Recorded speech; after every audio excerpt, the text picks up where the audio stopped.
Hello, and welcome to our Serenade video. In this video, we will talk about how to e-file forms directly into MyUSCIS. With this, you can prepare forms in eIMMIGRATION and have the ability to electronically file those inside the MyUSCIS website. From inside the software, let's locate a case where you've prepared the forms. Once inside the case, you will locate the forms that you want to e-file. You first will want to go inside the form and make sure that all the information appears correct. Both information that populated from the client profile and also things that you may have manually typed in the form. You'll want to click on Save.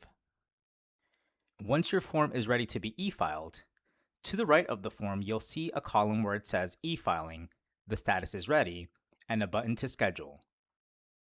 Before we click on that schedule button, let's actually lock the form so that no one makes any changes, and then click on Schedule. A pop-up will appear. This pop-up will tell us to confirm miscellaneous fields. In other words, this is asking us to confirm the information we enter on the form and have that information appear correctly on the government website. Now from here, the software will do to its best of its ability to take your answer and automatically convert it into an acceptable answer that'll transfer over onto the government website. What you ideally want to do here is confirm that all the information looks correct. If something appears wrong, you could always come down here, make the correct selection so that that information then transfers over onto the government website. Also, you'll see a button that says Show Mandatory Only. If you uncheck this button, this will show questions that weren't answered on the form. They may have not been answered because it didn't apply for this client, but it'll still be an option on there in case you want to come in here and enter the information. Once you've confirmed all the information, you're going to want to click on the Save and Schedule button. And by doing so, you've now scheduled the form to be e-filed. If you need to schedule other forms to be e-filed, such as a G28, you will go through the same process, clicking on the Schedule button, confirming that all the information looks correct, and once you click on Save and Schedule, that form will be scheduled as well. When we schedule a form, this will send the information into the e-filing Google Chrome extension. If you have it already downloaded, you can click on the extensions option on your Google Chrome and you'll see it there. If you don't have the Google Chrome extension, you could go to the Tools section on the left and select e-filing. Here you will see a link to take you into the Google Chrome store. And from here, you'll have the options of downloading and installing that component into your Google Chrome extension. Once downloaded, you will click on the extensions and launch the e-filer application. From here, you will be asked to enter your website name. The website name can be found in that same e-filing component. You can copy and paste that information. Or if you happen to be away from this e-filing page, from anywhere inside the software, if you go to the URL up top, you will have a distinct website name /URL that's specific to your organization. You don't have to copy the whole URL, just that one component that's specific to your organization. Once you have that information, you'll click on Login. From here, you'll now see all your forms that are ready to be e-filed. Once you locate the form that you want to e-file for your client, you will click on that form name. From here, you will be taken into the MyUSCIS website to enter login credentials. You'll have two options. One is you can log in as the individual, logging in with their login name and password, or you can log in with your attorney profile. Please note that these profiles must be set up before attempting to e-file, meaning you must go directly into MyUSCIS to either set up a profile for the individual or a profile for yourself as the attorney. But once you have that information, you'll come in and plug in your email address and your password. Once you input that information, MyUSCIS will then send you a verification code to your email. Once you input the code and click on Submit, you'll then be taken into the MyUSCIS website. You'll select File a Form Online. From here, you will locate the form that you want to e-file. In this instance, we're doing a DACA case, so I'm going to select the I-821D and select Start Form. From here, it'll give us instructions on how to fill out the form, We'll select Next, and then select Start. Once we're inside the form, this play button is the Populate Data button.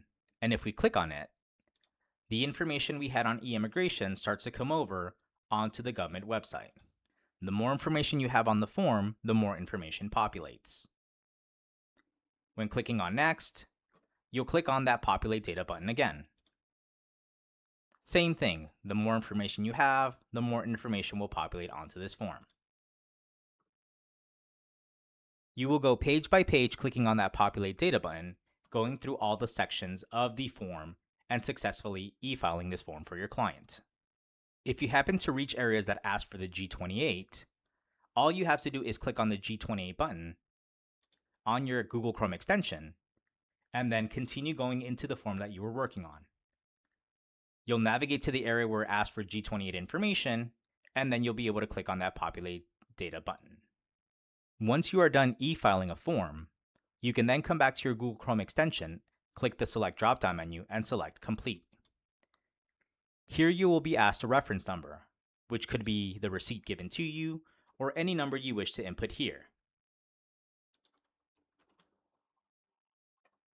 You'll mark it as complete, and in doing so, the form will no longer appear in the list of scheduled forms. If we go back into the form section of the case, we'll now see that the e-filing column will show the status is completed, the date it was completed, and the reference number. Should I need to reschedule and e-file this again, there will be a link there to click on Reschedule, and it will send it back to the Google Chrome extension. Now, for most USCIS forms, when you click on Schedule, it will give you the option to confirm this e-filing miscellaneous fields. There are 3 specific forms where you don't have to do this. That is the N400, the I-90, and the I-130. If working on the N400, the I-130, or the I-90, we'll have 2 versions of those forms.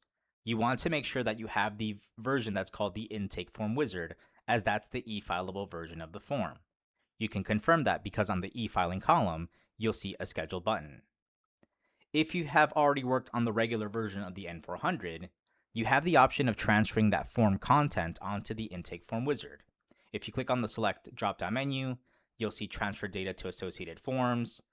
It'll say Transfer into the Intake Form Wizard, and then click on Transfer Data. By doing so, I've now transferred all the information from the regular N400 into this Intake Form Wizard. We still recommend going into the form and making sure that all the information appears correct, going through the pages and making sure everything looks good here. But once you are finished entering all this information, you can click on Save. You can exit out of here. You can click on Schedule. We'll first lock the form and then Schedule. And then from there, the software will then automatically schedule this to the e-filer. And in similar fashion, I can now click on that extension. I can open up my extension. I'll now see that form listed to be e-filed. If I click on the N400 Intake Form Wizard, it'll take me into MyUSCIS where it'll ask me to log in, or if I'm already logged in, I can come in here, go to the area where you e-file a form, and then go through that process of e-filing the N400 for your client. This concludes our video on e-filing MyUSCIS forms.